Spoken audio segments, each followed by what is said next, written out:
March 23rd, Legal March. Advisory Yeah, Committee meeting here in Sacramento.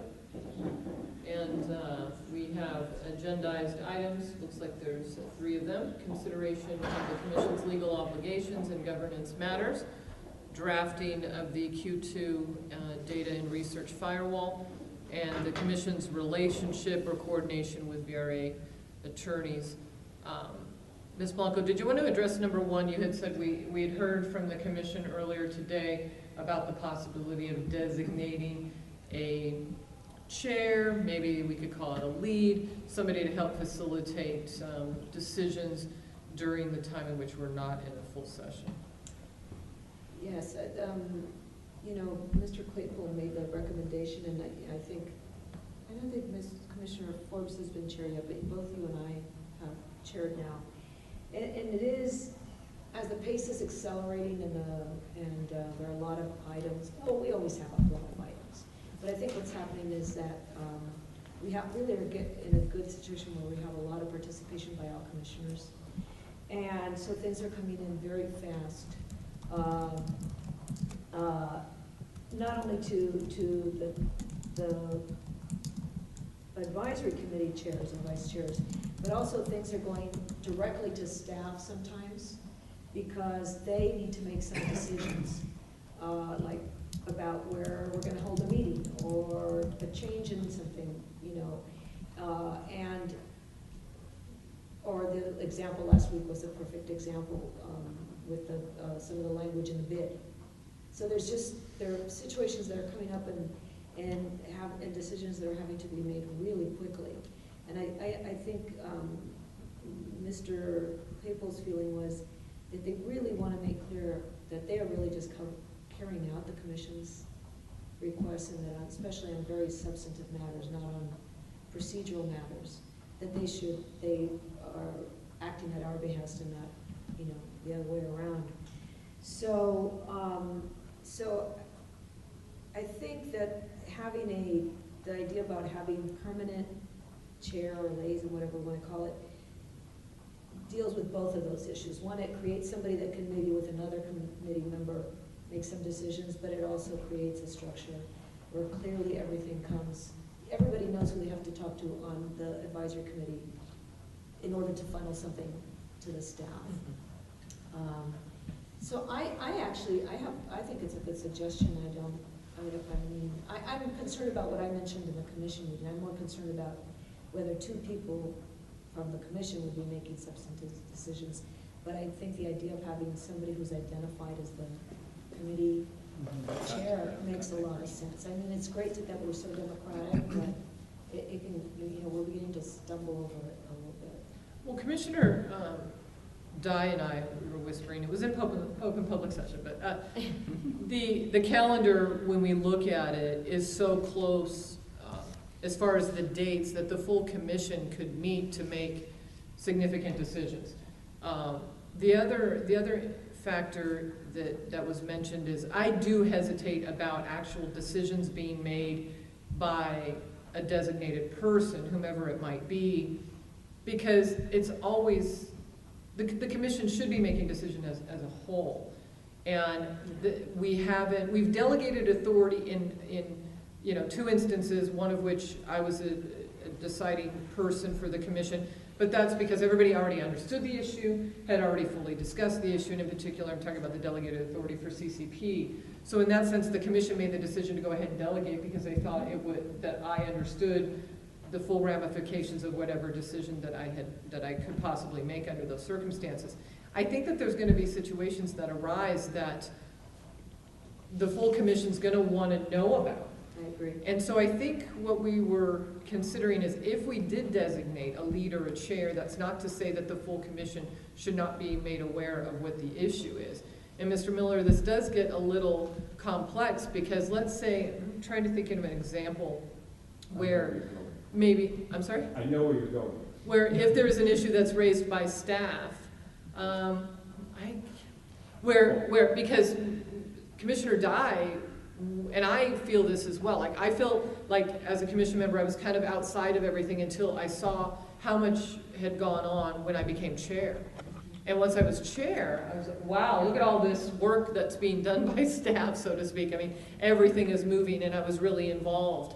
But when you're not chair, there's a lot of communication that seems to go by, and obviously it's up to the chair and working with staff. But when we actually have to make some substantive decision about something, I don't know if, let's say for instance, it could be change in location, because maybe one location was not ADA compliant, or I don't know, that seems like a simple example, but if it's something substantive, let's say for instance you wanted to move it from Santa Ana, let's say, to San Juan Capistrano. I mean, you know, and it's kind of like, and maybe some commission members that are from that area, like Mr. Ward or something, might say, why in the world would you be doing that? You know, because there's a huge difference when you talk about ethnicity and race between the two.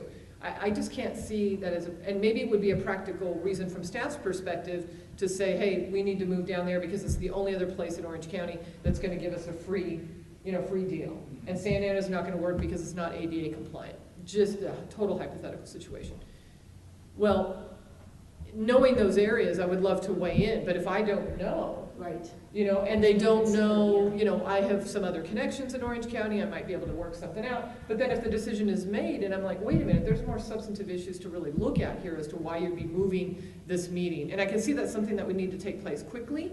And it's an example of something that staff would raise to maybe technical or outreach about moving this meeting. But from my perspective, you know, Mr. Ward and I are the only ones that know a lot about, that are on the commission that know a lot about Orange County. I could be left out of that decision-making authority entirely because I don't think we can communicate it all to all 14 commissioners, even if we did designate only one person to weigh in. So I don't know. What are your thoughts about that? I think there's two different issues here. If we take them one at a time, I think it's helpful. My understanding of the proposal was much more modest. Okay. I hope I'm right about this. By designating a lead on a committee, I don't see that we would in any way be getting into that zone that you're talking about with respect to decision making.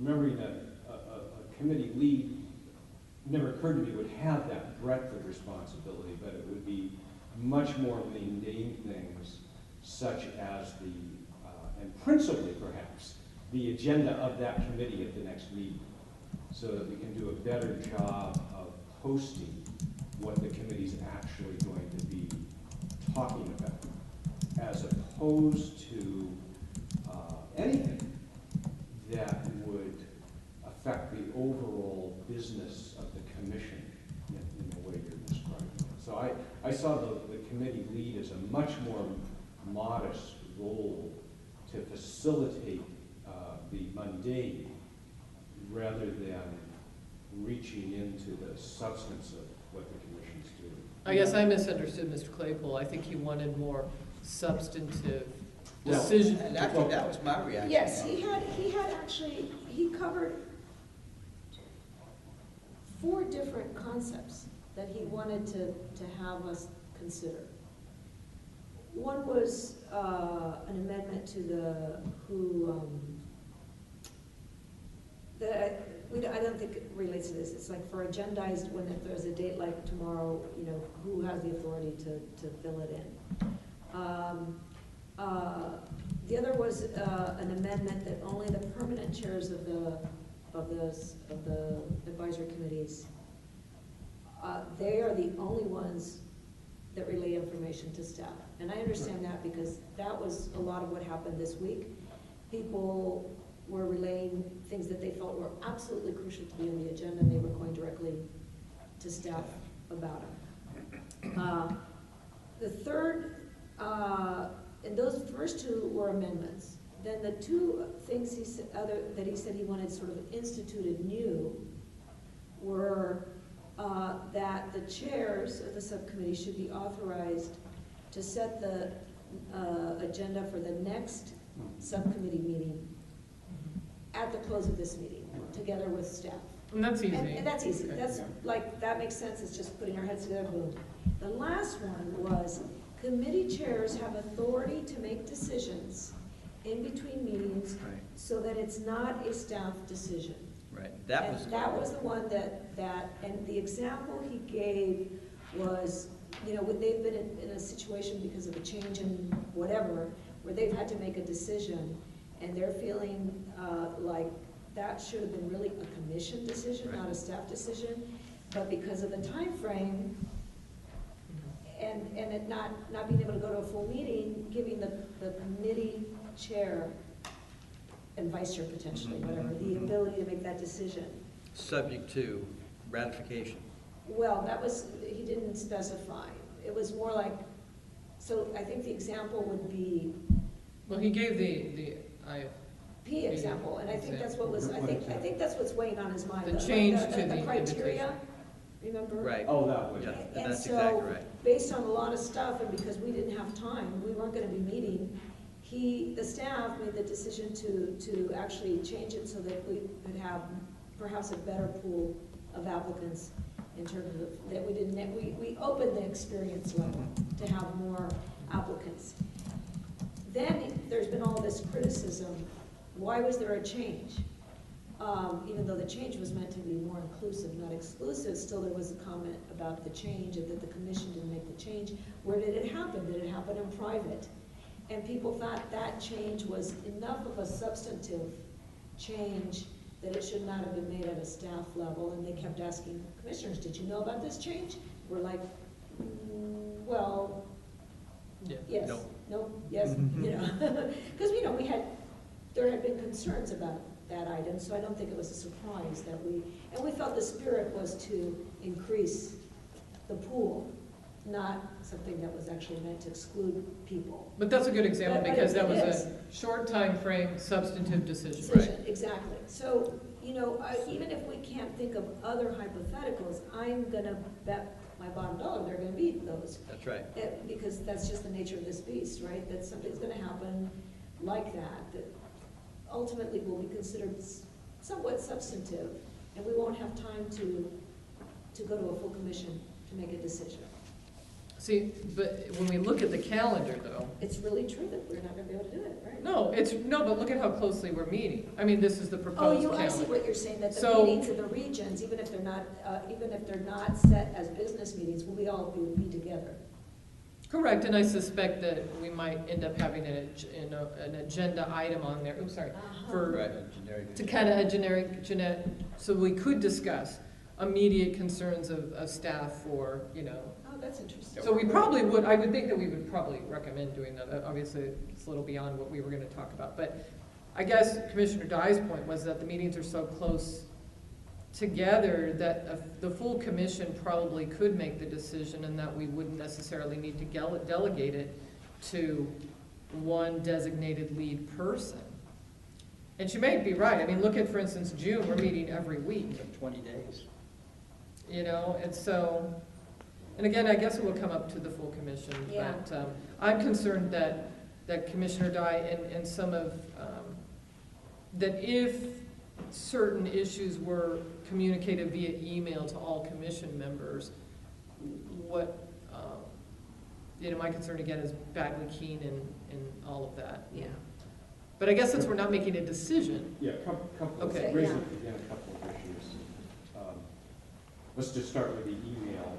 There's no prohibition on, say, the executive director sending an email to the entire commission to inform them of something.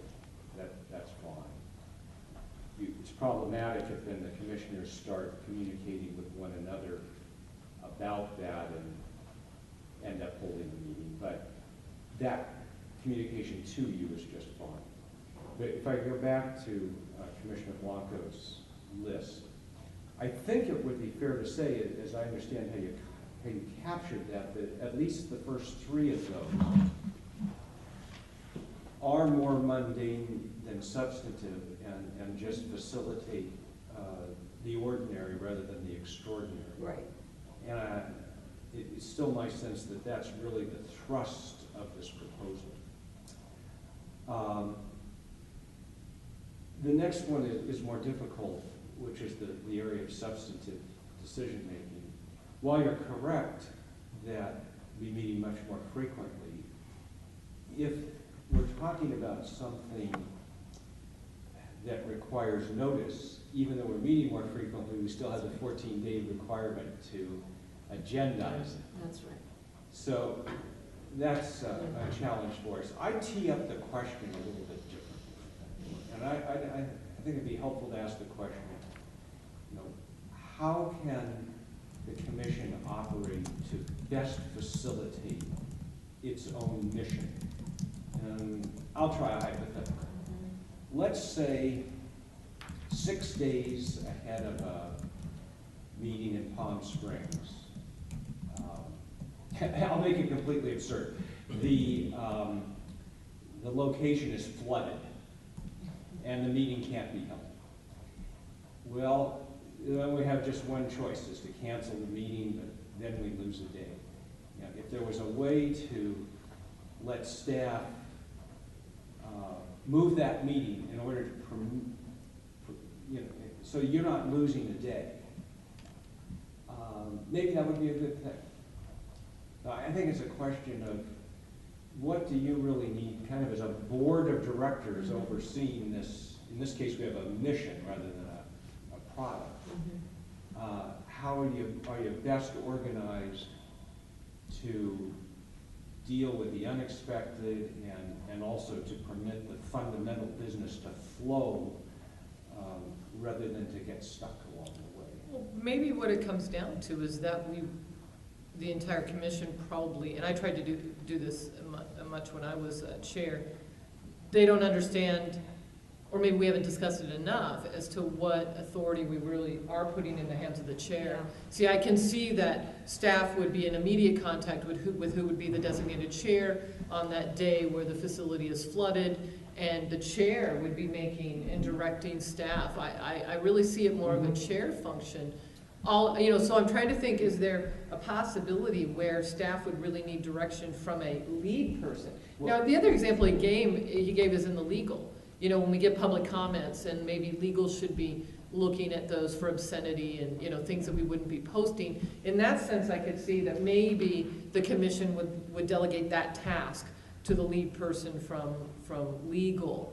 But otherwise, I think all these examples still falls in line with the chair. Let me give you an example that might be more complicated. Let's say we. Oh, that's right. You're on, yeah. Well, Not one to- person can talk at a time.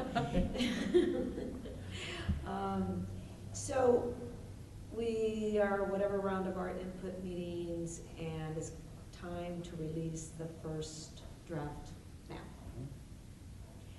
And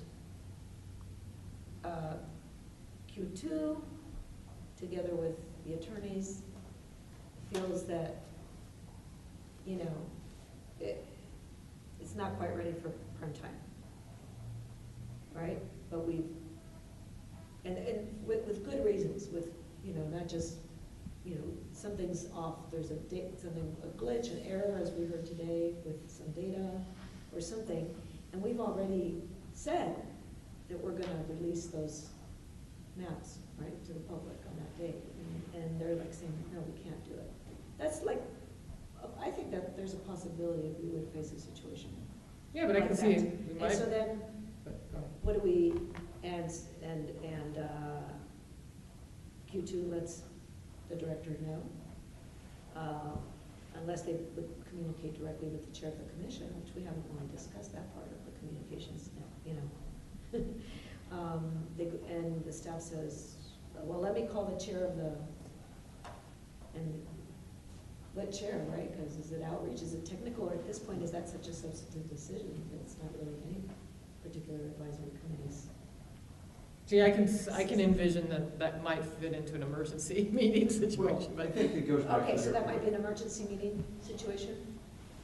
maybe. Let's hear from Mr. Okay. I think that would be, it would feel like an emergency, whether it is or not. And I agree with your comment. I think at least with our present structure, that would go to the chair of the commission as opposed to any particular committee.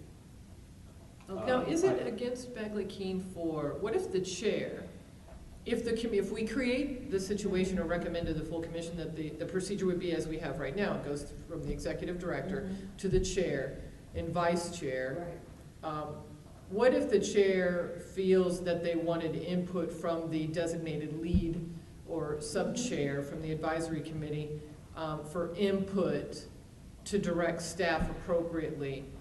If you're just taking input so that the chair can make a decision, are you in violation potentially of Bagley-Keene in order for the chair to garner more information to make a decision to direct staff appropriately, if that's our designated procedure right now?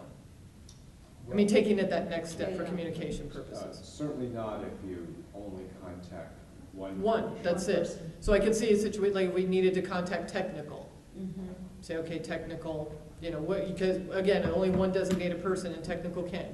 And the rules would be, you're just communicating with the chair, you can't discuss this with any other technical committee meeting, I just need to obtain this additional information from you so I can just direct staff accordingly.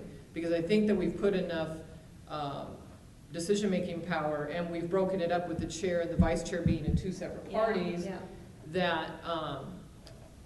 that we're comfortable with that, and we're comfortable with the chair making decisions with staff.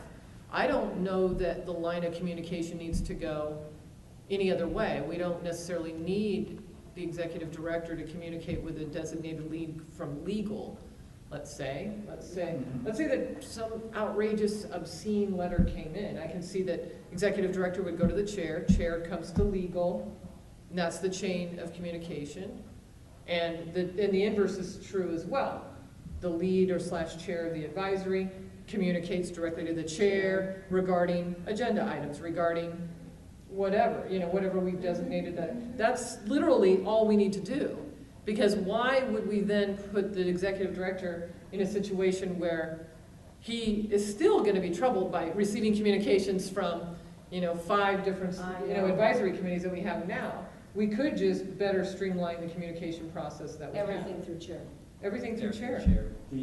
But That is our procedure. it's just not working. The Yeah, it's not challenge working. is with a rotating chair and we don't have a committee lead, that it's more of a procedure and concept than reality. And the proposal would be to help to perfect the existing procedure. And I think that maybe Mr. Claypool either overstated number 4 or was misinterpreted, that the real heart of this, as I keep saying, is to try to manage the everyday, and I'm talking about the idea of a committee lead. The idea is to manage the everyday, not the extraordinary, because as we discussed,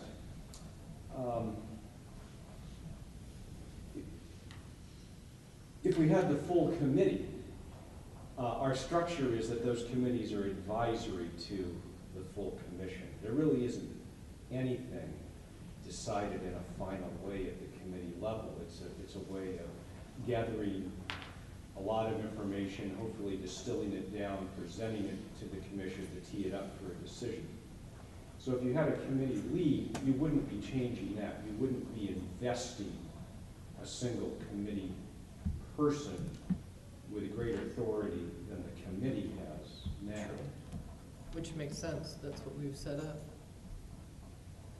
So I'm just concerned that maybe the interpretation is taking it to a level that was greater than it was really contemplated.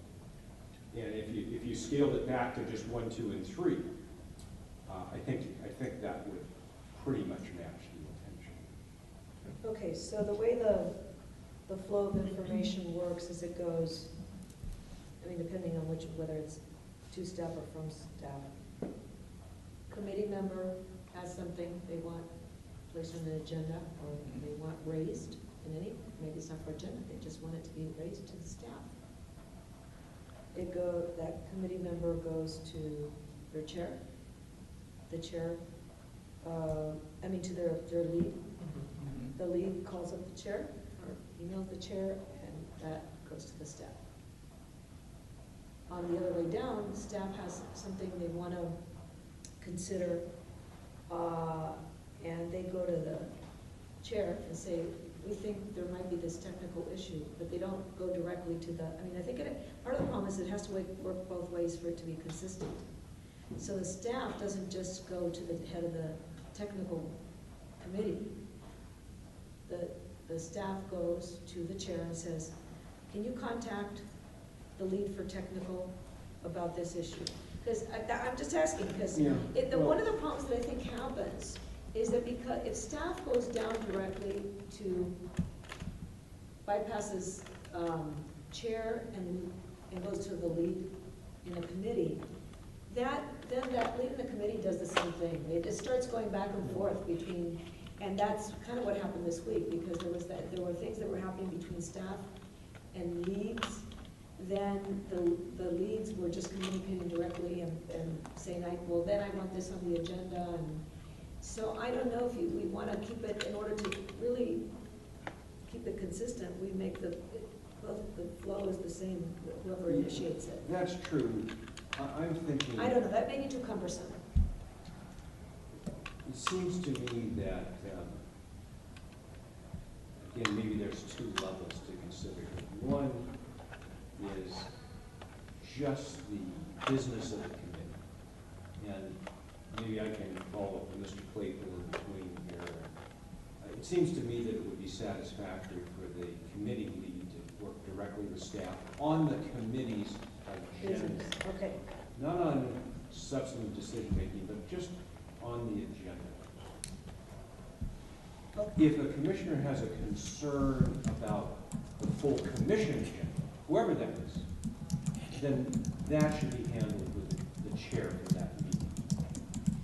But this is precisely what Mr. Claypool was proposing we not do. And that his whole thing was, please, let's have it go through A designated lead. yeah. Mm-hmm. But I don't know that that helps him, really. Yeah.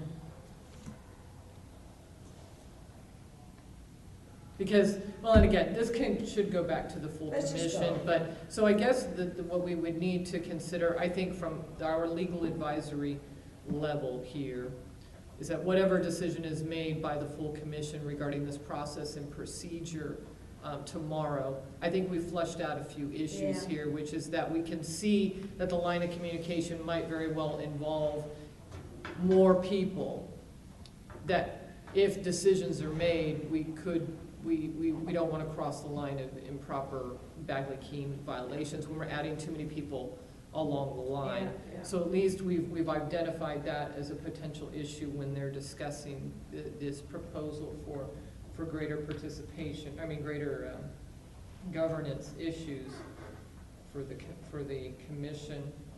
I guess the only other thing on this issue would be who would want to be our advisory lead. For here, For our legal, our legal advisory lead. I nominate you. Nominate me. Works for me. Is there a second? So to speak. I actually have a hat of numbers. No. We're I gonna will rotate accept these. your nomination. Great. Okay. So then we'll just see what the full commission wants to do with it. But I Yeah, think that we've that makes identified some issues. Anything else, Mr. Malou, Yeah, you would like one to? related to this, I think it would be a good practice and very helpful to agendizing if at the end of each committee meeting time was left to plan the agenda for the That's next a great committee. idea. Okay. Next time we meet. That's a great idea. We should make that recommendation Yeah. for each advisory committee meeting. Okay. See, I try and do that myself, actually, throughout the course of the meeting. When things come to mind, I will put them in bold and then try and go back. I haven't had to do that in the last month because I was too busy with other things. Okay, so advisory, okay. And then I just would ask the members of the committee to consider items 1 through 3 around this recommendation without number 4 as a way of thinking about it in concept. Okay. All right. All right.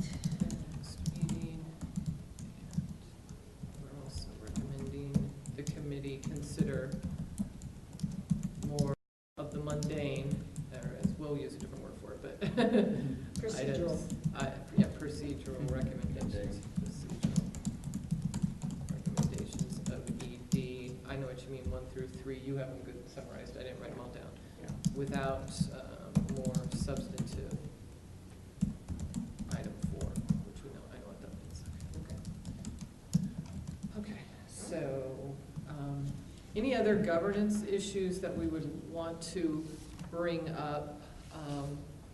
Let's see, consideration of commission legal obligations and governance matters. Well, I have something that came up really indirectly, I think, when Commissioner Baraba asked the question, when he misunderstood Mr. Claypool's comment about who was going to be communicating directly with both the VRA Council and Q2. And it raised in my mind the issue of how can any commissioner could just call up and chat with Q2 or the lawyers. And, I mean, I haven't felt the need to do it, but is it? I can see that there would be a circumstance, and that was one thing. Should we clarify that there's no reason why? I mean, I know when you serve on board, you know, when you're in an organization and there's boards and everything, sometimes members are told they can't communicate directly with outside. It's fairly common. And, you know, I could see some people say, no, you can't just have commissioners call, you know, chatting with Corin or with George Brown. So it may come up, so I was wondering if we should have a recommendation on that. I guess it would be, it fits under governance matters. But it concerns me that we would do that, and that would violate Prop 11, of getting information outside of public hearing. I want to go down and see how our operation works once, but I would never ask her because I think it's a violation of Prop 11. As a way of getting information outside the public hearing process. Well, I think also any member of the public would be concerned if the commission had made decisions and recommendations to a technical expert, let's say in our business meetings prior to the release of the preliminary maps. Mm-hmm. And what if over the weekend Stan says, oh my goodness, they completely left Davis out of the entire picture, or whatever the case may be. And, you know, he could pick one, he'd want to, you know, pick up the phone or write an email. Right. And say, Ms. McDonald, you know, have you done this? Or what about this? And to me, that certainly, you're right. I think that would be a violation, but we might need to remind the commission that we provide. And Ms. McDonald, because here's a balance. I mean, she's not an attorney. She does have an attorney on her staff, but we don't know what that attorney's legal expertise might be on Bagley Keene. And Ms. McDonald, I can see her wanting to accommodate any one of us, and certainly would not want to shut any of us down because she thinks all of the input that we have to provide. But do you think that we need to provide further guidance to the commission on this issue? Yes.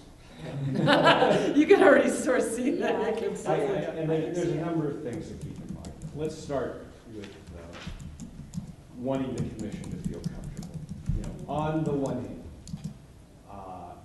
I don't want to be an impediment to any commissioner feeling that he or she is getting access to the information that they need. On the other hand, several things to keep in mind, is one of them you've already identified would be Bagley Keene. Another is this. It's easy to forget just how much motion can be created at the other end, the receiving end of a phone call. Let's say you have 3 commissioners who have an insight, an idea, a desire around an issue, all of which are different, and convey those to lawyers or consultants who want to respond fully to every commissioner. That's a lot, that gives potentially a lot of views to reconcile in a manner where it's hard, time spent potentially away from what's more important in the desire to be responsive. So, you know, the first thing, of course, is to do as much as possible directly in a public meeting where we're set up to have that colloquy fully and correctly, and leave with hopefully a single charge as opposed to diverse charges. Second, the commissioners can speak with staff without any of these problems.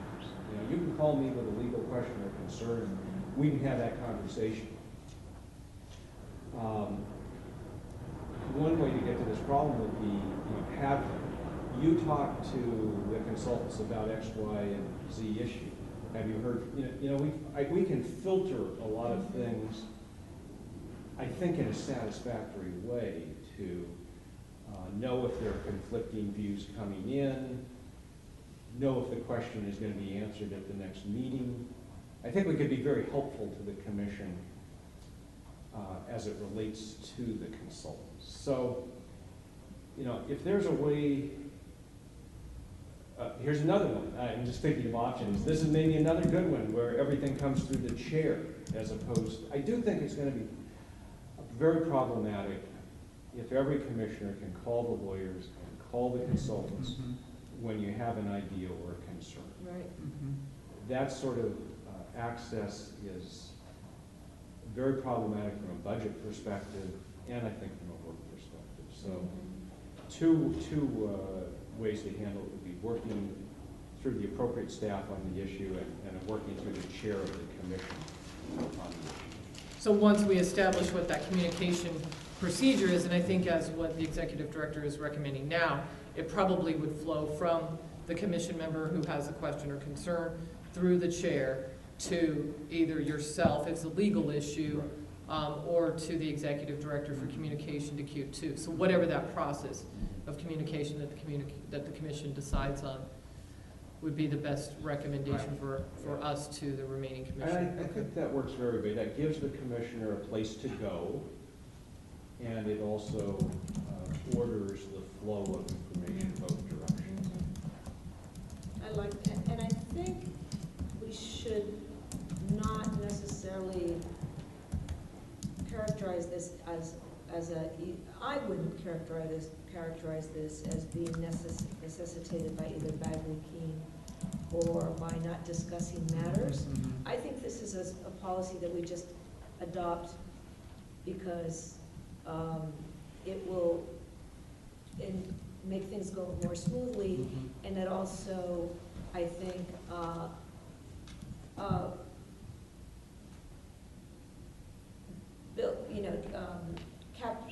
is more in the spirit of the commission doing things as a body rather than as individuals. And I think, so it's really based on those two things, not necessarily on legal obligations. I think that's is the better way to describe it. I think you're improving operations.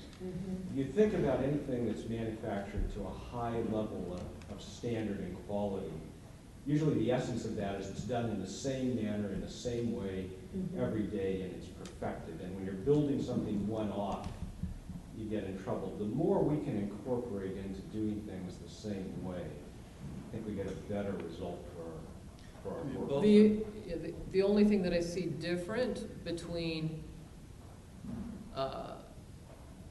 the attorneys versus Q2, I can see a situation where, I think Commissioner Dye, based on some of the recommendations that she had made at the last week's meeting, was that she wanted to see, and I think that this might be a recommendation we could make to the commission, she'd like to see the legal advisory committee probably to maybe field some of these questions so that we could agendize and talk about them and then determine whether or not it's something that you feel comfortable that we would charge you with the task of researching. Or is this something that we would feel it's necessary to turn over to our legal counsel? So now we're going into our next are we? item. I would just, Oh, I see. I just suggest that the role of the general counsel is to manage the legal function for the commission. That's right. And I would be disappointed if the commission felt that there was an issue related to redistricting that it couldn't work with me on directly and make that determination. Oh, sure. Yeah. Okay, that's what I see. Yeah. So we're going to make a recommendation to the commission of a policy. I hate the word prohibition, but I have here prohibition of communication to Q2 or attorneys. Commissioner goes to chair, and then from chair, yeah, exactly, that's a recommendation. Actually, we'll just make it a communication policy recommendation. Right. I mean, that's what we did with both the school board and city council at a certain time. We did not talk to staff. We talked to the city manager, or we talked to the superintendent. We didn't call staff directly. Communication policy recommendation.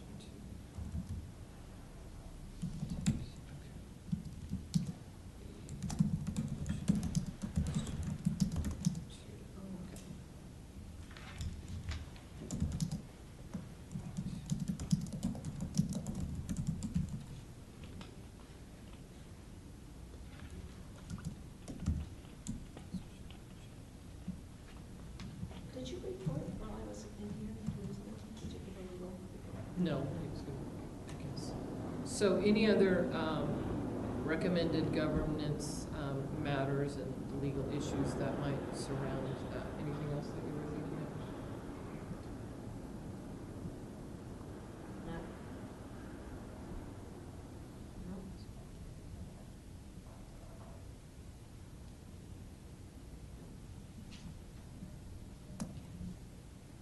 I don't think I had anything else myself. Should we go, do you want to do the firewall first? or- Oh, Yeah. well, actually, I did have a question. I'm not sure if this is a governance issue or if this is something we may need to agendize, so let me know if it fits in. I had this question about 2 months ago. Actually, I had it after the civic engagement. I was fascinated with the Advancement Projects map website. And if I recall correctly, because I just thought about this again today, so the last time I thought about it was in February. If I'm not mistaken, you needed to probably register at their site because they wanted to make sure that you were some legitimate person or you weren't going to hack into it Yeah. or keep track of comments or something. So I heard and I recall that maybe we might have been charged with a task and it might have fallen off. So if we need to go back, Yes. what are the legal issues of any commission member, Right. commissioner, using Google Maps or using the Advancement Project's websites on the internet to play around ourselves? You know, like, for instance, if I wanted let's say we have a full input hearing and we've got all this great communities of interest and we wanted to see where the streets were or, you know, kind of work on our own.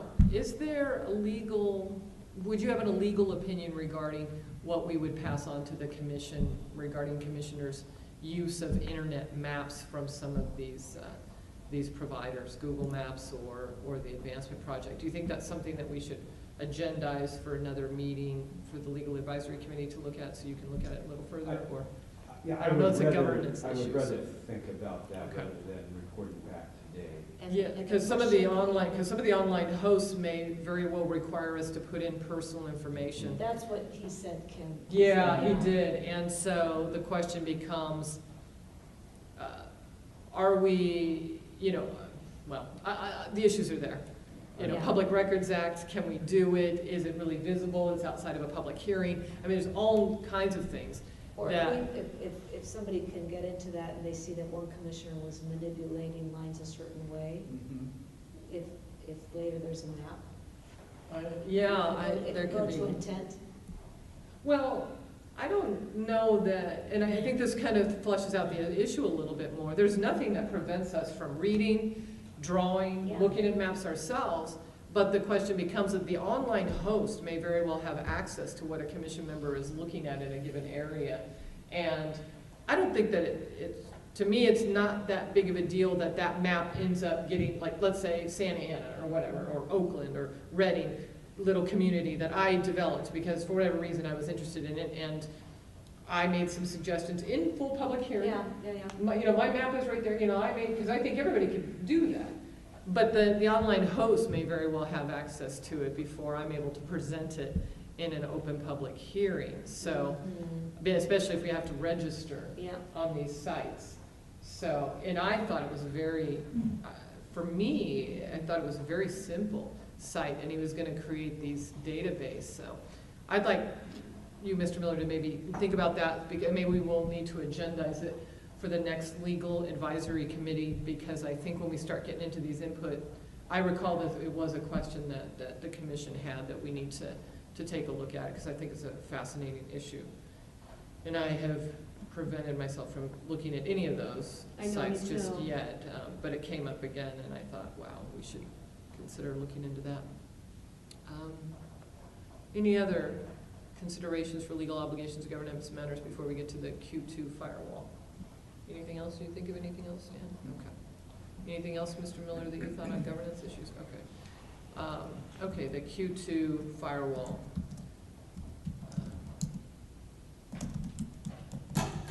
I don't recall I think you said that, Mr. Miller, you were gonna work on it. Did you draft anything or? Yeah, if this isn't too pedantic, bear with me for a second. Let's just first talk about firewalls generally. Okay. yes, Okay. no, that's fine. You know, this typically comes up in commercial litigation where a law firm has a conflict between two clients. let's say it's representing client A on one matter and client B on an unrelated matter, but clients A and B are at odds or in litigation on a third matter. So, and the firm represents them on one of those matters, represents one side, let's say. Okay, so this obviously presents a conflict of interest within the firm as to clients A and B. And in order to, I mean, the reality is, in order to keep the business, they find a way to provide reassurance to those clients that that conflict won't compromise either of them.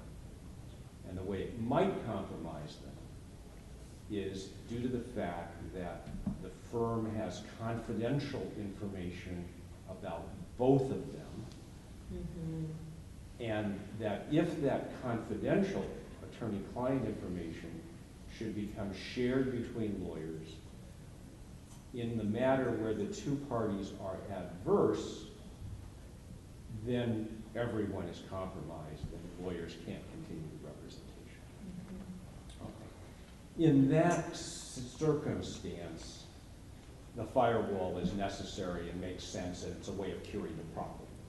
So we're essentially importing that process to a somewhat different situation. Right? And in the law firm setting we just described, there's a lot of things you can do to wall the lawyers off. And actually, the Nielsen Merksimer firm was importing in total that concept in their proposal to us to try to isolate themselves from the rest of the firm.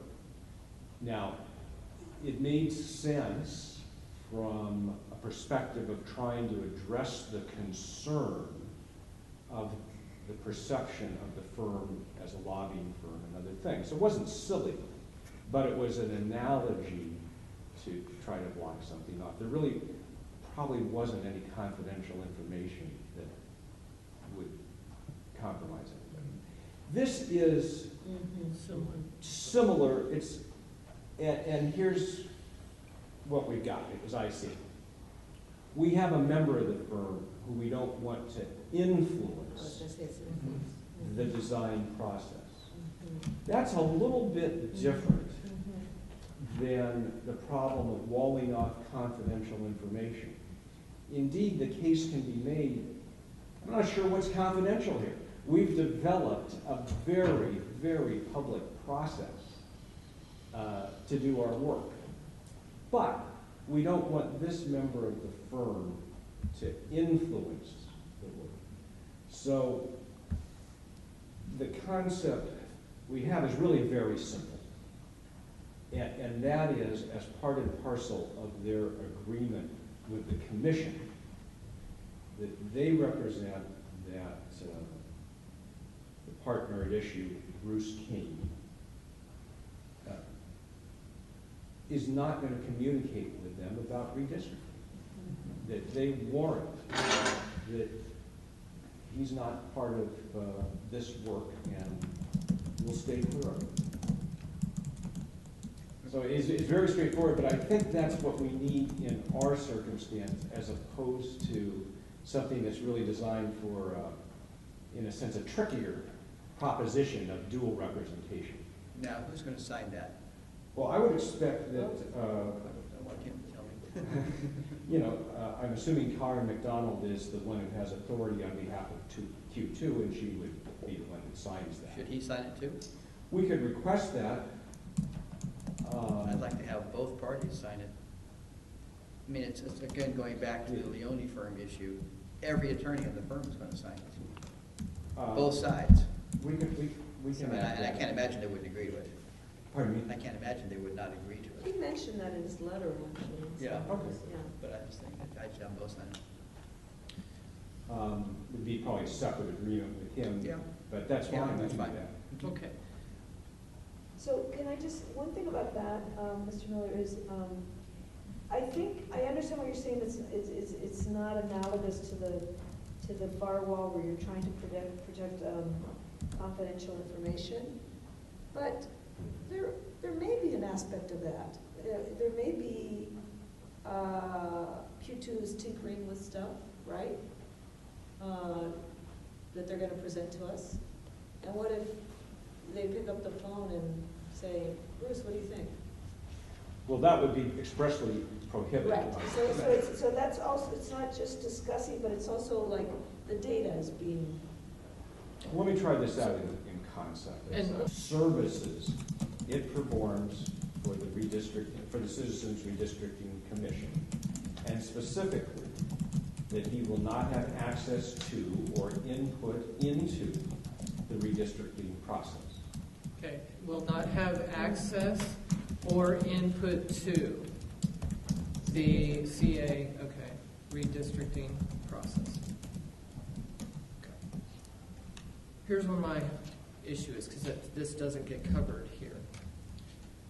Mr. Kane communicated via the media or a blog, something of that nature, when the criticisms first came out, in addition to the fact that he provided a specific public comment and a letter to the commission directly. My concern, here's a hypothetical, the preliminary maps go out based on the commission's input. He's paying attention to the news. Somebody wants to know his thoughts. He's in Washington, D.C. He's looked at the preliminary maps, and he's interviewed. He's on a cable channel. He's, doing something. He's in a blog. He adds some type of media communication that Ms. McDonald might have access to. I can see a conspiracy theory there that somehow Mr. Kane did want to have some sort of involvement or influence in the redistricting process through inadvertent or invited communications through the media. So he has to agree to not comment on the process. And that stretches it a little bit, but I mean, it's if he's willing to do it, that might be considered, because I still feel that that's a communication because of his access to the media. It's not a circumstance where we're just talking about somebody who wouldn't have recognition given his involvement in California politics, his involvement in the redistricting process. It would not be unusual whatsoever for somebody to think of him as being, quote, on the outside and interview him. I think you have real First Amendment issues with that. I mean, he works for the university. But you could waive First Amendment. I mean, you mean, would you, but the reason I raise that is, let's say we ask him and he refuses because he says, I'm a professor, I'm an expert, which he is.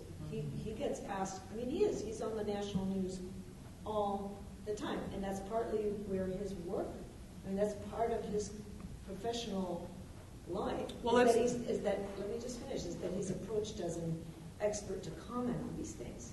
So what if he were to say, no, I can't agree that I'm not going to comment on anything having to do with California redistricting when that's what I'm a specialist in, and he won't sign that, then what do we say? Well, then the other alternative would be consider what limitations or prohibitions possibly that we could place on Ms. McDonald over the issue. Well, what I was going to suggest in response to your issue would be, what if we said that with respect to Q2, and this is, I think, very legitimate in our scope of things, that Karen McDonald would be the sole spokesman for Q2. Now, I don't know how much you want to give her discretion to speak At all. at all. So I suggest this without reaching that question. Yeah. Minimally, that would preclude him from speaking on behalf of the entity contract. I don't think that would be happening. I don't think that's your concern. No. Okay. I mean, I just think this is I mean, I understand what you're saying. I just think it's either side of the equation you can't, I can't see saying to somebody, you have to stop reading anytime you see an article in the Post or the Chronicle or the LA Times that is about California redistricting, you can't read it because it's possible there may be a quote in there from Bruce King. Or you can't, I don't know, I'm just saying. Here's the thing, you would do it with juries. Yeah, exactly. I think Jody's right. I think do it we with have to juries. be, Mike talks about being afraid. I think the conspiracy theorists, or something we have to be aware of. And I don't mind, I mean, he may say no, but, and it's only until July 26th, realistically, until we're done. And then he can say whatever he wants. No, I'm not talking now about him, because I don't even think that you can legally bind him. And I don't think it's going to happen that you can say to a professor whose specialty is redistricting, don't comment.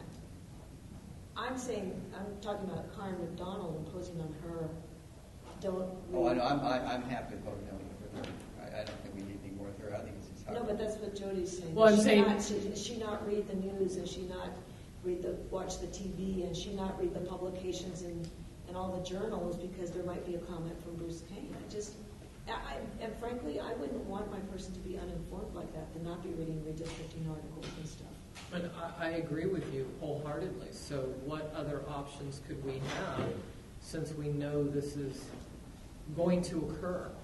Well, I mean, again, he could agree, but I think you're right. Given his expertise in this, I don't want to tie his hands.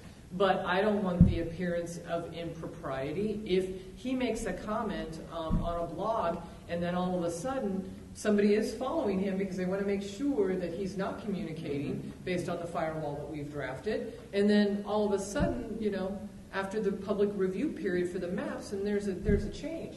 And oddly enough, it seems to correlate with precisely what Mr. Kane had said in his blog 8 days prior. Just saying, No, hypothetically, I it know, can happen. but So this what goes- do we do? I know. So just in spirit, let's go back to what Commissioner Baraba always says, which is that we are drawing the maps. I think we have to always remember that, right?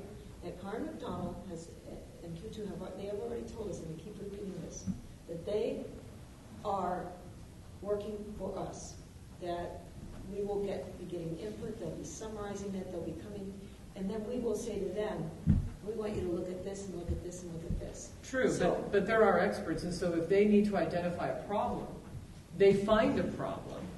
And this goes, for instance, even with the VRA attorneys. If they find a problem, I can see a circumstance where, let's say, the problem or the issue didn't come to anybody's mind, and the pre-maps or the first maps are out there, and Mr. Kane writes an article, blog, editorial, something about an identifiable problem that, in his opinion. All I'm saying is that then I can see that maybe Ms. McDonald would come back to the commission and say, there appears that there could be an argument of this problem. And is that a bad thing? It depends on if it's opinionated. But I mean, if we are the ones that are going to make the decision, and we say, where did you see that? They've had and she says, well, it was mentioned in a number of articles, and I'm just saying, I know. do we want to not have issues presented to us that are discussed Not by in the him. public domain? Not by him, Not that's by the him. problem. No, we don't want either, so we should not read anything he says either. We didn't want, but no, well. I mean, No, we're please. going to be reading, I'm going to be reading everything there is about redistricting. But it's different from between, we could read it, but I don't think we want her to read it. And it's maybe a perception issue only. Well, let's just change our situation a little bit.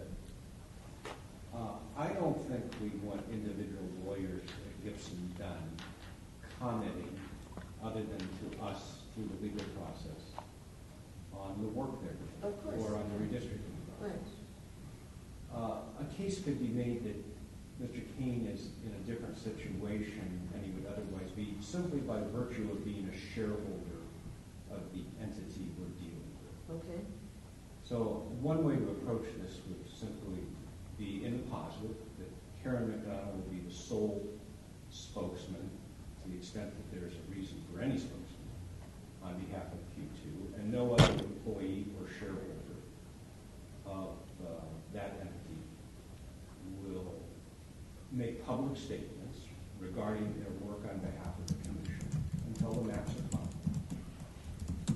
See, and that's what, But I don't understand, because he wouldn't be commenting in his capacity as a Q2 shareholder. I understand that. I'm just saying that a case can be made That because he is a shareholder. So you don't say because he's commenting on matters that are, it's you're saying because you are a shareholder in Q2, and Q2 has this contract, right? Exactly. That anything, you are really part of the firm. You may not be working on this particular business that the firm has acquired, but because you are part of this firm, when you comment, it can create an appearance of undue influence. Exactly. And indeed, that's really what... On the other members of the firm. Well, or on what? More than, well, I would say... Undue influence on what? On two things. Mm-hmm. You could make the case that would have an influence on his partners, if you will, but more importantly, we just went through all this comment about both firms and their perception of being in one camp or right. another. Now, if he is a shareholder, whether working on it or not, is independently commenting on the process. Right. I think that feeds the idea that we weren't able to get an unbiased firm. That merely by being a shareholder, while this firm is engaged in this work, he's in a different circumstance than he would otherwise be. And so I think that's right. I mean, it's different than sort of like that we're trying to prevent a conspiracy. It's more that he is part of this entity as a shareholder. And so that's what you're saying. If anybody were to speak, and I don't think they will be speaking, frankly, and I think that's another policy we could insist on, is that Q2 does, that the people that are working with us on Q2 not speak to the media. And I actually would recommend that they don't speak to the media. That we say, now do you think, I mean, if he says no, because I have to say that I think that's very onerous. The only thing that saves us is that he is a Q2 shareholder, so I think that is important. But I know that for most professors, that would be like, just like, forget it. Freedom of speech is like their, bedrock principle, and to say, you can't talk about redistricting in California. How would it be I different? mean, I just think I think it's problematic. How about if you're a professor in the biological sciences at Davis, and you also have a contract with Novo Nordisk? It happens all the time. And you can't talk, and they can't talk about all their commercial stuff. No, but could they talk about the technology involved in Vodafone? Sure. They could talk about, we think that blah, blah, blah, and in the next 5 years, the technology will be at this point, and therefore, But they couldn't talk about a drug that the company was developing. But they could talk about the medical underlying assumptions that feed the drug. That go into the creation of a drug. I don't think you could say to a biologist or a person in the physics department at a university that they can't comment on the underlying, the scientific data that might be what results in a commercial product. They are not allowed to endorse the product. Of course, they do.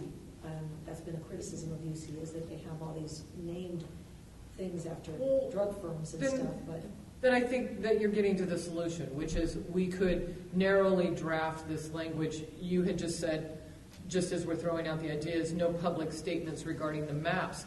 We actually could make it more narrow, that there would be no public statements, which would include blogging. We could include all of those things regarding any, I'm just throwing this out there, any work performed by Q2 in Q2's interaction with the Redistricting Commission and any preliminary maps or any of the work that's performed by Q2. In this sense, it still does prohibit him from commenting on the maps, but it doesn't prohibit him from talking about redistricting in California. I mean, so in this sense, we're not infringing on First Amendment rights for him as a professor to talk about redistricting in California, talk about history, talk about the census data, talk about difficult areas. Mm-hmm. I don't mind that. I don't have a problem with that whatsoever. Mm-hmm. I just don't want him to comment on Q2's work. Okay, so see what I'm saying? So now we're narrowing it. So now we're narrowing it down. Now we're narrowing it down. Right. So I don't want, so I wouldn't want him to comment, like you said, on the maps. on any work that's done by Q2, To say, oh, I you think know, they've done a great job. anything, Yeah, or anything. whatever it might Yeah. be. No comments regarding any work that's been done by Q2 or any recommendations or requests by the commission to its line drawing consultant Q2, but there would not be, and so that's narrower. So then he would be free to comment regarding general redistrict, you know, whatever he might want to comment on redistricting issues as a professional, you know, professor, expert in the arena, but prohibition against anything as a shareholder from having to do with Q2's work.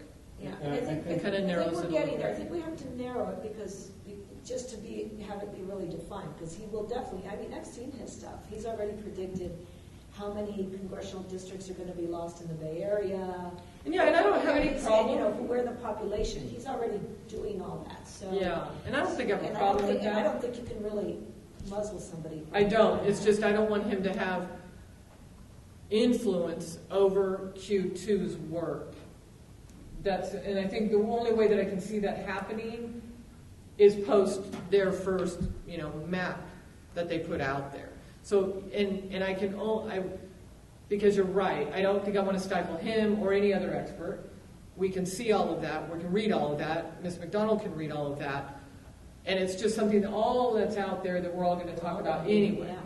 So I guess it's just, we don't want him to have an inadvertent or outside direct influence on the work that's performed by Q2 in the maps. And you don't want a public perception. Correct. You can't Right. really separate him from Q2. Mhm. So anything he says potentially creates a perception of Q2, whether favorable or unfavorable. And Mhm. from a commission perspective, we just don't want to have that issue to deal with. So do you think we should take the leap and ask him to not comment on redistricting in California? Actually, No. my perspective is yes, Yes. because I don't think you can separate him from Q2 for this purpose. And I think a case can be made that he doesn't have a higher level of right to speak because he's also a professor than any other employee or person who's actually working for us at Q2. Mhm. That if we want to limit our contractors' public utterances Mhm. regarding their work on behalf of the commission, Mhm. we have No right the to right do to that. do Yeah, that. so he is part of Q2, so we do have, as part, we have control over our contractor. Yes. Yeah. Right. My only fear is whether there might be an issue between McDonald and Kane's contract, between the two of them, but Let probably. them bring that up. Yeah. But I mean, you got the feeling from Karen that he was not, he didn't want to be involved because he recognized the problem. okay, so is it the legal? But I just have to say, I think, I don't think he won't, I think that's right, but I think he may not necessarily be thinking, oh, when I say I don't want to be involved, that doesn't mean I'm not going to talk about redistricting. This is like his bread and butter. You know, Exactly. he's an expert on redistricting and on California in particular, and every newspaper in the country and TV station goes to him. Okay, so is it the Legal Advisory Committee's recommendation, based on Mr. Miller's input, that first we consider drafting the firewall and making the proposal that Bruce Kane will not, as a shareholder of Q2, and of course we're just going to make it broader, which is no employee, shareholder, et cetera, will make any public statements in any forum, including blogs, newspapers, cable television, news, whatever it might be, regarding California redistricting issues, including not limited to Q2's work, maps, whatever else we can throw in there that would be inclusive of redistricting issues. Now, if, as a shareholder, he declines that because he feels that it's stifling his freedom of expression as a professor. Well, and this is his career. And his career. That the alternative would be narrowing the scope. Well, he can't divest himself. We can't ask him to do that. Now that's going a little too far. I think he could. that we would then consider negotiation on additional terms recognizing legal's concern, and then narrowing the scope to prohibit public comments regarding the specific work of Q2. So I think we take the most protective course of action, see what we get, but have a backup alternative to narrow the scope. And we probably could get some input from Ms. McDonald and from him regarding where, if he rejects our initial proposal to be overly inclusive on all California redistricting issues, then we have the backup plan to narrow the scope. Does that seem reasonable? And he may land someplace in between. Maybe. Maybe he's come up with other thoughts. Yeah. Now we'll go back to our committee lead question. Getting some modest pressure from Karen McDonald to finish this contract. Yeah. And I'm very hopeful that will in fact occur well before our next meeting. But are we still in a protest period, technically? Well, it's only a 5-day time, so. So we're now past that on that. it, I thought by the way that we were working everything out, she wouldn't be legally under DGS rules to be on board until officially April 1st. Well, she's jumping the gun a little bit with her pressure, but we would Yeah. like to finish the contract Yeah, this certainly. week, so, and that's before our next meeting, and hopefully we won't have a protest. My point being, I need to present this language to her right away. Mhm. And I'm hopeful that the language you suggested in its full form will be accepted, but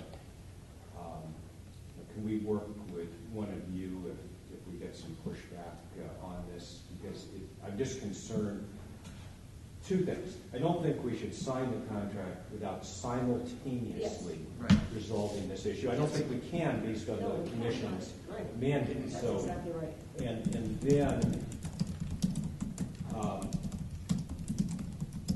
we need to have potentially need to have a way of working with you prior to the next meeting to resolve this. I'm happy to let Jody do that. Mhm.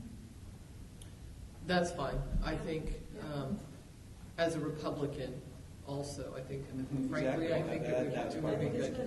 Yeah. So now the question becomes, do we need to probably go back to the full commission, and maybe they could delegate authority that Mr. Miller and I can work on it together, and that if the commission has full confidence that we could go, that Mr. Miller and I could just work on it, draft it, make the decision on it, and just go ahead and have this as part of the contract. Yeah, I think. Okay, so we'll ask for the full commission to provide delegated authority to me for that? I think we might have to start a step sooner. I don't know, maybe I'm wrong, but there might be people who don't think this is the kind of firewall that we. Oh, no, we're going to talk about it Okay, tomorrow. all right, okay. I mean, that's what I'm saying. So we're going to go back to the full commission tomorrow in our report to say, we're only going to discuss the one, I think, which is the general prohibition of no involvement, let's see, where is it at? No public statements at all regarding California redistricting issues, maps, et cetera, et cetera. That's the recommendation of the committee. We'll see what they have to say. If nobody has any problems with it, then they're not looking or seeing all the other issues that we've talked about today, so. Yeah. I think we want to be careful not to negotiate 3 lower steps in the full commission. No, so that's all I'm going to So give. that's what I do. That's I'd exactly- put that, I I'd think put that's those right. in 2 paragraphs. I think both paragraphs, the restriction on Q2 stuff also needs to be in there. Because what you read doesn't have, Well, this is what we can go over it. Well, we'll go over it right now. Okay, so I have that McDonald and Kane will not be communicating right, with each other, basically. Right. Communicating with each other. Just say completely excluded from the process. right. Okay. And he's completely excluded from the process? Okay. That's a shorthand of what I read. Okay. And then part 2.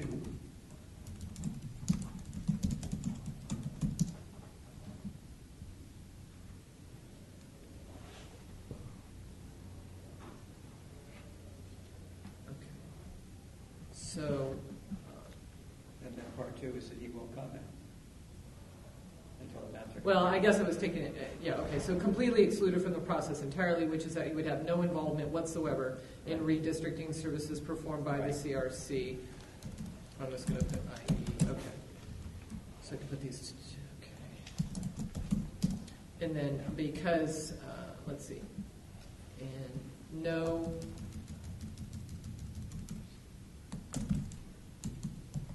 in other words, the firewall agreement will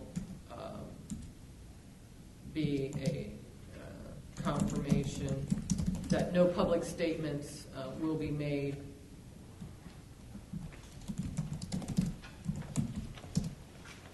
by Q2 or any of its stockholders.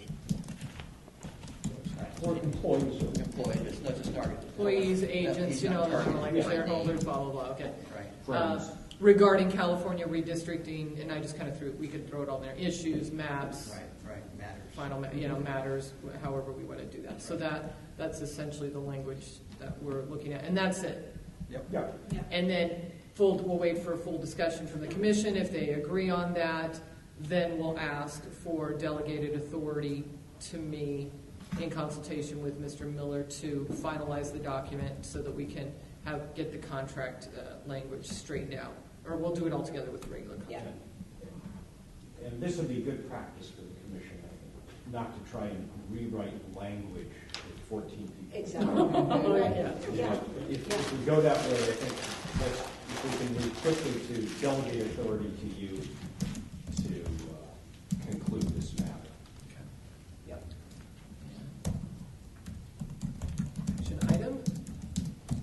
Delegated authority. I told you legal committees always can fill up their time.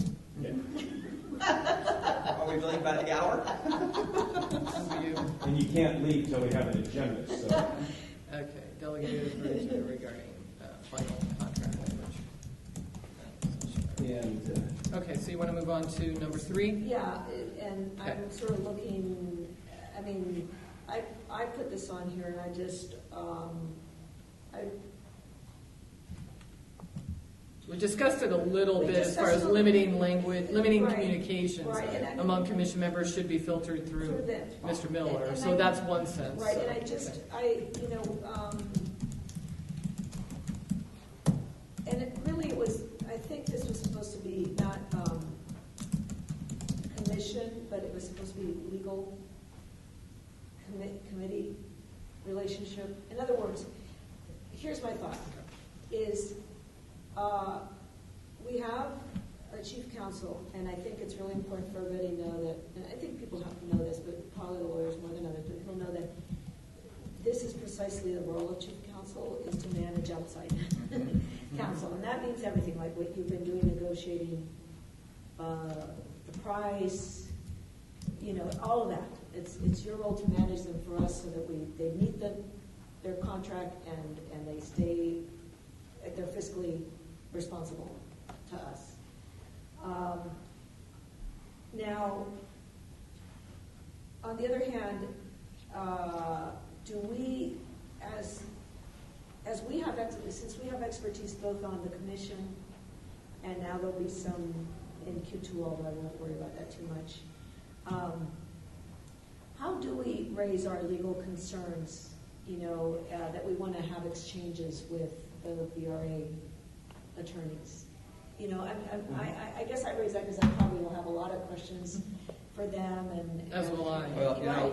And so what is it? Is it that the legal committee kind of, or is it that doesn't matter, we're here for another purpose, and it's really, we're asking the question about how the whole commission interacts with our lawyers? In other words, I think what it might appear to a little bit, I don't think this is accurate, is that we have 2 lawyers, right? We have VRA, because we keep saying, oh, now we have VRA counsel. And now we have chief counsel. And maybe that first thing is to clarify that's not really what we have, 2 sets of lawyers. We have one lawyer right. that is managing outside counsel. So maybe one is maybe part of it is just the way we talk about this has to change a little bit. That we don't have VRA, we have VRA lawyers, but we've contracted with them to do the work associated with redrawing the lines that requires legal. Or I'm not. Well, let me talk about Yeah, talk about this. 'Cause I process. just know that it's going to come up. I can't. Sure. Yeah. First of all, our premise is we want to take care of the commission and make it comfortable. The process that we envision looks like this.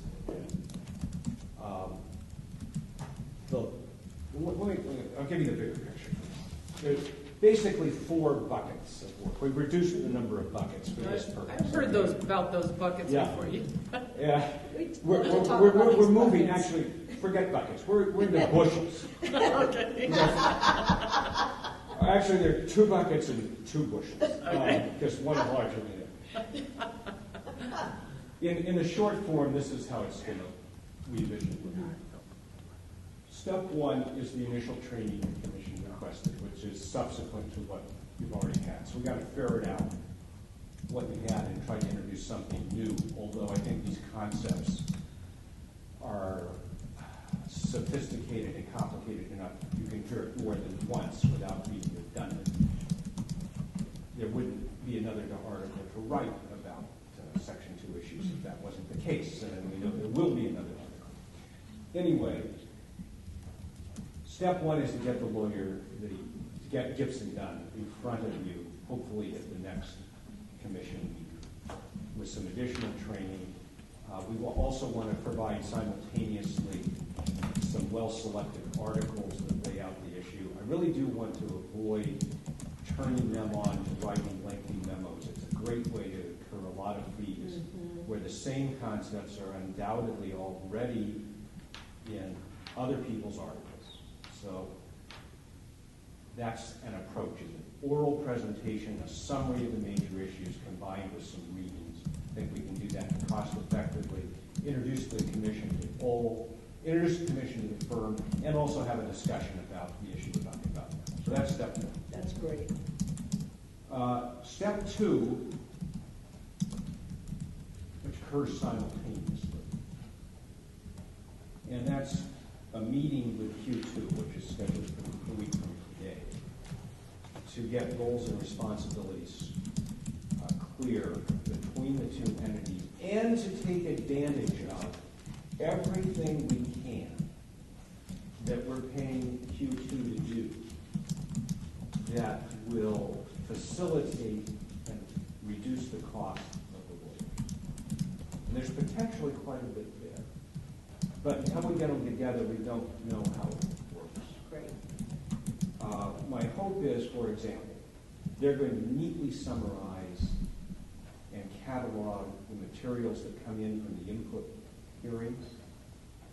That can be conveyed regularly to myself and to Gibson Dunn, so that we understand what's in front of us without having to spend the same amount of time to understand it. Okay. That's a big time sink. That's also the time. That's really great. That's also the time for the exchange of legal advice. As you get the issues in, they're based on the facts, real time. We have that colloquy and move on to the next region. Now, that's also an opportunity for me to help the commission with your questions. I'm just hypothesizing that the questions come sequentially as we're getting the public input, and that those factual presentations raise the legal question. I just want to let people know we only have like 15 minutes left on the tape. Okay. I'll finish in Okay. 5 or 2. So I want to bake myself into that process so that I can respond to the commission without having to go to Gibson Dunn for a more expensive hour on the same issue, but having involved them appropriately so that we'll get what I'll call blended advice, not separate advice from different places. Okay, that's step 2. Step 3 may be that you don't really see much of them again until we have proposed maps. And I think they ought to be in front of you to answer detailed questions live. Step 4, which also starts soon, is the beginning of the preparation of the final report. But we want to do that as much as we can, and we have to find out if this works along the way, so that it's not the last-minute term paper, but rather the semester project that culminates in a thoughtful term paper on time. And that, in some respects, is actually the single most important thing the firm Absolutely. does. Absolutely. So we want to deliver to you the report that will sustain the commission's decisions about the maps in any challenge. Mhm. And that, as I say, goes along as we do the work. So those would be the 4 steps that Okay. we think make sense. Okay, I have a couple of questions. I'll go backwards because it's a little bit easier until I get to my main issue. Is one of the ways maybe you can think about beginning the preparation of the final report, maybe to consider by region? I mean, we are separating our meetings by region, aren't we?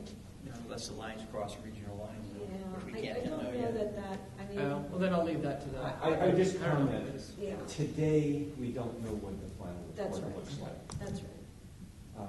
Okay, so it's just basically to give them into the thought that they're going to be preparing it as they go along. However they do that, Right. Yeah. we leave to their discretion. Okay. So my other question that I have a little bit of trouble with is number 2. You said that you're planning a meeting between Q2 and the attorneys for 1 week, I guess from today, so that you can clarify their roles and to have a discussion between everyone so you can take advantage of what Q2 could provide to decrease costs. What that seems to imply, and what I'm seriously concerned about, is I don't want there to be a discussion that any work that we have retained Gibson Dunn to do will be hand off to Anna Henderson. I don't want there to be a balance there. Okay. It's a misunderstanding. Okay. Let me recharacterize it the Okay. way I meant it. What I'm really looking for here is saving time in the development of facts. And I think that is the Q2's job, being out there at all of the input hearings.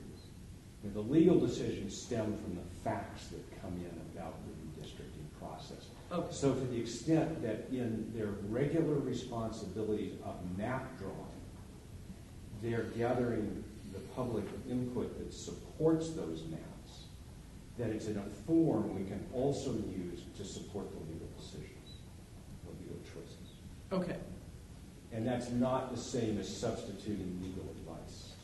Okay, so you're saying that that this next week's meeting, because that's what we're talking about right now, is for them to provide input to Q2 about making sure that the form of the input that we received is legally, I guess. Well, that it can Reliable. be usable, but it Reliable can and be in a usable. form that's usable by others. Okay, so this is just kind of a narrow number 2 bucket.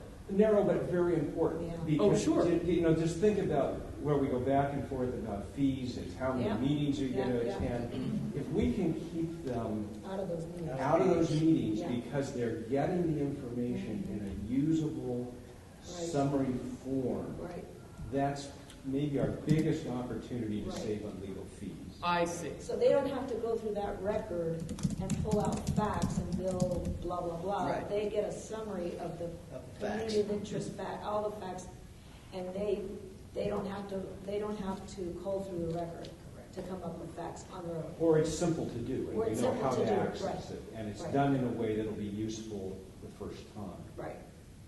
Okay. It's really the synergies, using the differences to get to a product. Right.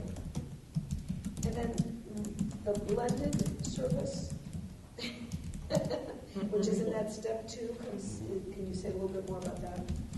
Well, I want to know, it's my intention to know everything that Gibson Dunn knows about the facts Okay. and about the legal issues Mhm. as they're being developed and analyzed, Mhm. and to have input into them, and to also be able to convey back to the commission our conclusions about it. Instead of them doing so directly. Well, yes, in that, look at our calendar of business meetings. And if I'm going to be in San Bernardino for a business meeting, that saves tens of thousands of dollars as compared to them flying down and doing the same thing.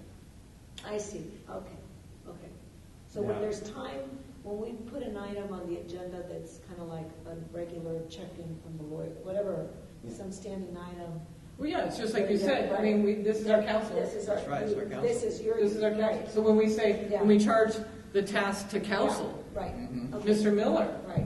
you know, can make the decision, I And suspect. then you make the decision, if it's something that you think that, because you've worked with us and know us, and that you think, no, we're gonna wanna talk to our VRA Right. attorney about directly, you will And there's a couple, be there's able to really, make, there's, to distinguish those situations. there's three things we can do. Mhm. There may be times where it's appropriate for them to phone in. We know that wasn't perfect, but it worked. Yeah, Two, that's true. we're going to plan to have them back toward the end of the initial process to talk about where we are. So, you know, you'll have a planned interaction. And third, we can always invite them on an ad hoc basis Mhm. if it's deemed necessary, but we want to limit that as much as possible because that's quite expensive. And I personally would much rather, to the extent possible, have you go to their offices, find out what they know, and bring it back to us. Yeah, except, I mean, I do too, except at some point we hired VRA counsel because Yeah. we hired VRA Right. counsel. You know, if not, we could have just said, Mr. Miller, get up to speed Yeah, and, No, you know. they will add a lot of value. And let me go back to my other point. Mhm. I don't want to approach it this way to the exclusion of the comfort of the commission.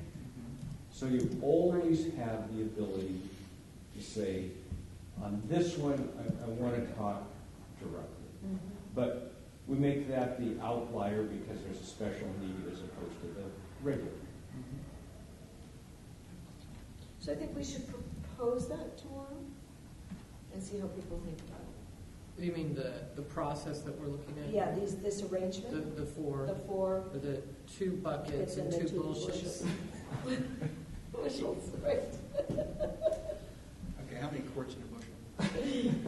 Does that- 16? Yeah, Yeah. that this is our goal, this is our plan, Yeah. and how Mr. Miller will be working with VRA at this initial stage. Yeah, it seems fine. And Okay. then again, we're gonna see them again, but we try to anticipate that'll be sort of in the middle and again, when you're looking at the final rounds. And then only on an exception basis. Okay, since we have about 4 minutes, I think, on the tape or something like that. 9 minutes, okay. Oh, okay, I was close. I thought about it was 5 after 4. Can we do the agenda for next week? That's what I have right here. And so just going off of that last thing you said, I think you're going to be reporting back to us regarding your Gibson-Dunn/Q2 meeting. And probably anything that the commission needs to address following that meeting, right? Mhm. Okay, and commission action items. The results of the firewall discussion? And status of contract, I guess, in that regard, Mhm. results of firewall. Negotiation, okay. And status of contract. Okay, do we want to pick up that advancement project, using internet maps by commissioners? Yeah. Okay. Oh, right. Because when we get to those input meetings, everybody's going to want to start doing their own stuff, I know it. Well, hopefully Using we'll internet have maps. the ones that whatever Collins shop is giving to the public, she'll train us in it. And we'll have our own. I guess since nothing's been done yet, I mean, we haven't moved forward in it, so Yeah. I can see Vince chomping at the bit. Oh. And once we all saw the advancement project, I think we're internet, gonna I have think it it's loaded, we're gonna have it loaded on our computers. if that's the case, then we may very well be able to easily make a recommendation that people probably shouldn't do it. In fact, Mr. Miller, maybe if you could take a look at that Yeah. advancement project and see how much detailed information they really wanted from somebody, that maybe we would have a necessary recommendation that the commissioners not use it because there's too much personal Yeah. information we have to put up there that actually identifies ourselves as a commissioner, especially if we might have access to this software. I wasn't sure, because I haven't been attending technical or outreach. I didn't know how much access I would have to the software. I guess I would have just as much as the As the public. public, I was gonna say, we should at least have as much as the Yeah, public. yeah, okay. And the legislator insists that the public has it. Yeah, so I think I should have it too. That'd be good. Okay. Where else are we at?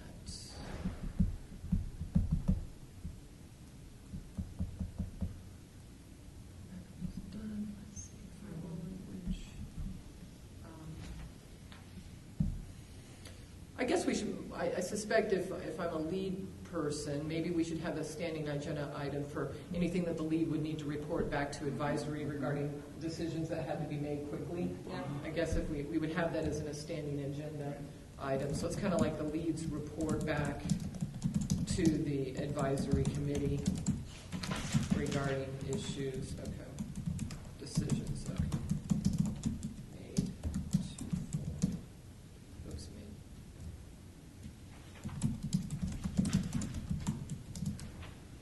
Last meeting. Yeah, during, I have this between meetings. okay. I don't have anything else. Unless we get signed for the things. Yeah, yeah, they come out of the commission meeting, get something over to us. Oh, I know. Let's see, one other issue, I think.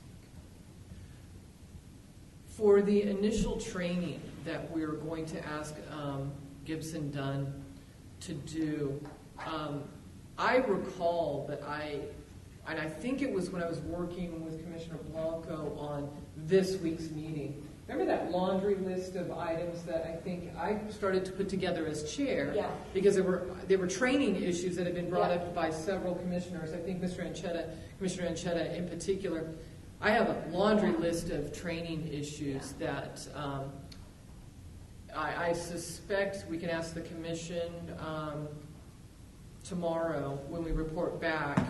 But if they, you know what they are, I have that it maybe somewhere, yeah. I can turn them over to Mr. Miller, and he can see how we could focus the direction of the issue. Because today, granted, was good because we could never get enough of the Yeah, repetitive, that's but it exactly was right. very basic. Yeah. And I wanted to see it a few levels deeper. And I think that this list of items that we have, you've seen it. I've seen it. I think you've seen it, possibly. You haven't? Okay, maybe it was just with you.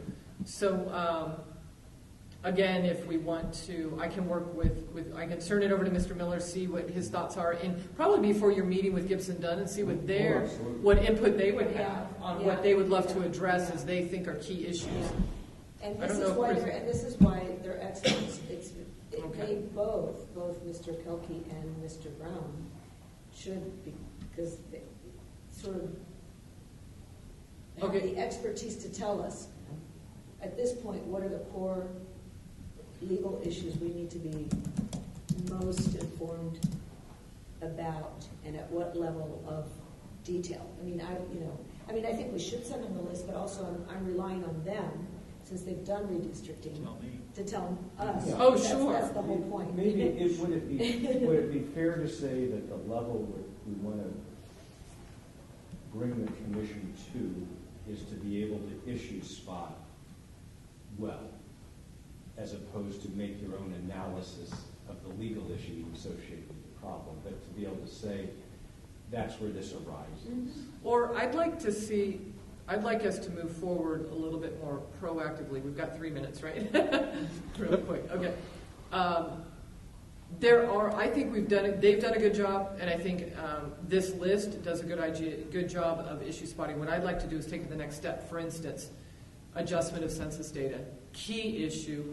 And so I'd like to see their training directed at an issue where they can make recommendations of necessary policy decisions that this commission must make.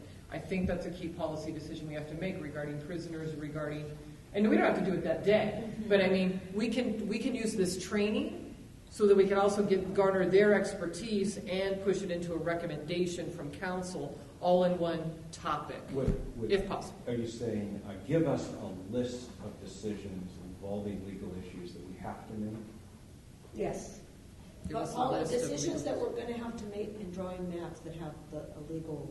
That's a good topic. In other words, that's what I think it's twofold, right? What are the things you need to make as a sort of a policy decision, right? Like if we decided to do prisoners, you need to tell us, and then we're going to give you the legal analysis around that. Or, Okay, so we could have one training session, or maybe like a half an hour of the training session, which would be issue spotting.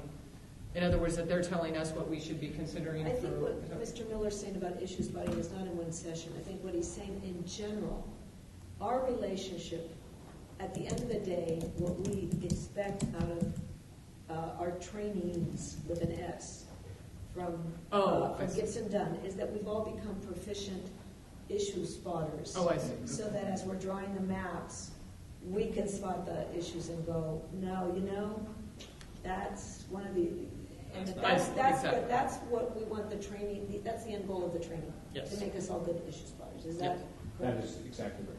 Correct. That sounds good. Okay, so in this process, I guess there's another issue where I can see lead coming up. Once you have your meeting with Gibson Dunn and we get an idea, we need to agendize. That's the other thing, how we're going to agendize for our next meeting, this training for Gibson Dunn on the larger agenda. Yes. So I get, we need to make sure that we work out what that, so again, I think this is an issue where Mr. Miller and I would discuss how we're going to put that agenda item on the main agenda. See, that's a perfect example of what we're talking about. Right. We just digress for Yeah. a second, where I think it's real important to the full commission that we smoothly Absolutely. get this on and give it the right amount of Yeah. time.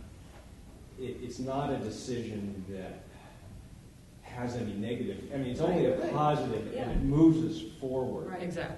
But we're kind of constrained without being able to work with commissioners to accomplish Right. those fundamentals. So again, do we need to, tomorrow in our report back, ask for delegated authority that we would, that I would work with you regarding the identification of the training that Gibson Dunn will provide us to agendize it properly for the next You meeting? know, if I could, I'd say no. Okay. I think that the commission needs to get to a point where they can say, well, of course, Right. rather than We're not there yet. That's rather the than thing. delegating authority to schedule something that is essential to their operations. That's the kind of thing that, yeah, help us with that. We're not there yet, but maybe. Well, maybe you'll be a spokesman for that principle. I will. We're pretty much out of time. Yeah, we still are on, we still.